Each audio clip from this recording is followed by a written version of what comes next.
रावण के परिवार के 2 लोग रावण से सीता के अपहरण और उसके युद्ध के खिलाफ थे। वे थे भाई विभीषण और उनकी बड़ी भाभी मंदोदरी थी। वे दोनों कभी भी युद्ध नहीं चाहते थे। उन्होंने रावण को समझाते हुए सीता को वापस लौटाने के पक्ष में थे, लेकिन ऐसा नहीं हुआ। राम और रावण में युद्ध हुआ और अंत में रावण मारा गया।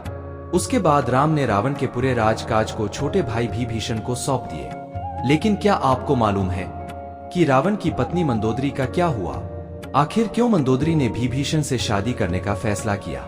हिंदू पुराणों में उल्लेखित एक कथा के अनुसार मधुरा नाम की एक अप्सरा हुआ करती थी, जो काफी भगवान शिव जी से प्रभावित थी। इसीलिए उनसे मिलने कैलाश पर्वत पर गई। उस समय भगवान शिव कैलाश पर अकेले थे। माता पार्वती कहीं गई हुई थी। कथा के अनुसार भगवान शिव को अकेला पाकर अप्सरा मधुरा उन्हें लुभाने की कोशिश करने लगी। कुछ देर बाद जब माता पार्वती कैलाश पर्वत जब वापस आई तो उन्होंने उस अप्सरा के शरीर पर भस्म लगा पाया। माता पार्वती जिसे देख क्रोधित हो गए और क्रोध में आकर मधुरा को श्राप दे दिए कि तुम 12 वर्षों तक मेरकी के रूप में जीवन व्यतीत करो। माता पार्वती का क्रोध और श्राप देख मधुरा डर गई और हाथ जोड़कर उनसे माफी मांगने लगी।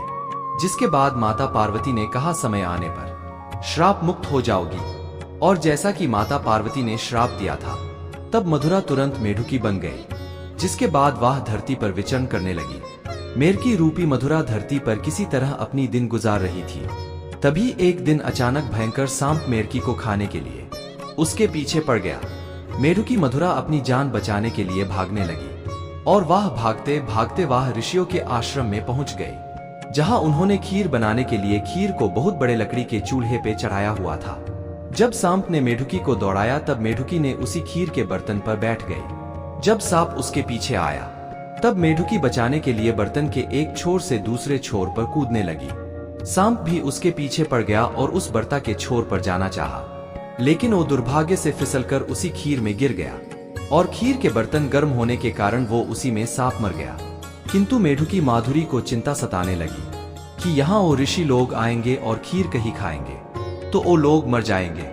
मधुरा यह हरगिज नहीं चाहती थी कि उनकी ओजह से सप्त ऋषियों की जान जाए, इसलिए वो वहीं बैठकर सप्त ऋषियों का इंतजार करने लगी। जैसे ही ऋषि लोग आए, उन्हें देख तुरंत खीर के बर्तन में कूद गए। ऋषियों ने मेढुकी को बर्तन में कूदते हुए देख लिया, इसलिए तब उन्होंने सोचा अब ये खीर खाने योग्य नहीं है और उन्होंने खीर को वहीं फैला दिया। और कहीं में देखा कि बर्तन में मेढुकी के अलावा एक सांप भी मरा हुआ है।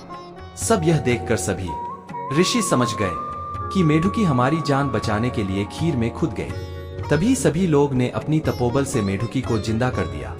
दोस्तों, एक और कहानी में बताया गया है कि पौराणिक कथा के अनुसार एक बार मधुरा नामक एक अप्सरा कैलाश पर्वत पर पहुंची।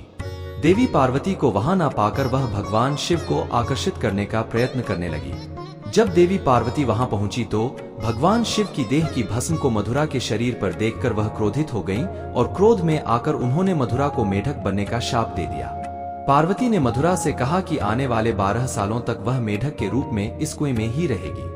भगवान शिव के बार बार कहने पर माता पार्वती ने मधुरा से कहा कि कठोर तप के बाद ही वह अपने असल स्वरूप में आ सकती है, और वो भी 12 साल बाद। मधुरा ने 12 वर्ष तक एक कुएं में रहकर मेढक रूप में कठोर तप किया। उधर असुरों के राजा मायासुर और उनकी पत्नी हेमा के 2 पुत्र थे, जिनका नाम मायावी और दुंदुम्भी था, लेकिन वो एक बेटी चाहते थे। इसलिए उन्होंने बेटी पाने के लिए कठोर तपस्या करने का फैसला किया। जब वो दोनों कैलाश पर्वत पर तपस्या कर रहे थे, तब इस बीच मधुरा की 12 साल की कठोर तपस्या भी समाप्त होने वाली थी। जैसे ही मधुरा की तपस्या पूरी हुई, वो अपने मूल स्वरूप में आ गई और मदद के लिए चिल्लाने लगी। मायासुर और हेमा जो पास में ही तपस्या कर रहे थे, उन्होंने मधुरा की मदद की पुकार सुनी और तुरंत उसे कुएं से बाहर निकाल लिया। बाद में उन्होंने मधुरा को अपनी बेटी बना लिया और उसका नाम बदलकर मंदोदरी रख दिया। कहते हैं कि एक बार रावण मायासुर के महल में गया तो वहां उसने मंदोदरी को देखा और उस पर मोहित हो गया।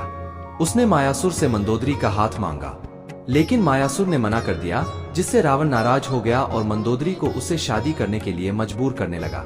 मंदोदरी को पता था कि रावण भगवान शिव का भक्त है, इस डर से और अपने पिता की रक्षा के लिए वो शादी के लिए सहमत हो गई।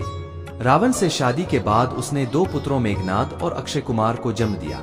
एक कथा यह है कि रावण की मृत्यु एक खास बाण से हो सकती थी। इस बाण की जानकारी मंदोदरी को थी।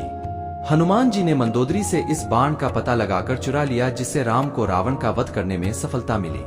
सिंघलदीप की राजकन्या और एक मातृका का भी नाम मंदोदरी था। हालांकि जनश्रुतियों के अनुसार मंदोदरी मध्य प्रदेश के मंदसौर राज्य की राजकुमारी थी। यह भी माना जाता है कि मंदोदरी राजस्थान के जोधपुर के निकट मंडोर की थी। ऐसा कहा जाता है कि रावण की मृत्यु के बाद विभीषण ने अपनी भाभी मंदोदरी के सामने विवाह का प्रस्ताव रखा। मंदोदरी के बारे में कहा जाता है कि वो एक सती स्त्री थी जो अपने पति के प्रति समर्पण का भाव रखती थी। इसीलिए रावण की मृत्यु के बाद मंदोदरी ने विभीषण से विवाह का प्रस्ताव ठुकरा दिया, लेकिन कुछ समय बाद उन्होंने विभीषण से विवाह स्वीकार कर लिया था।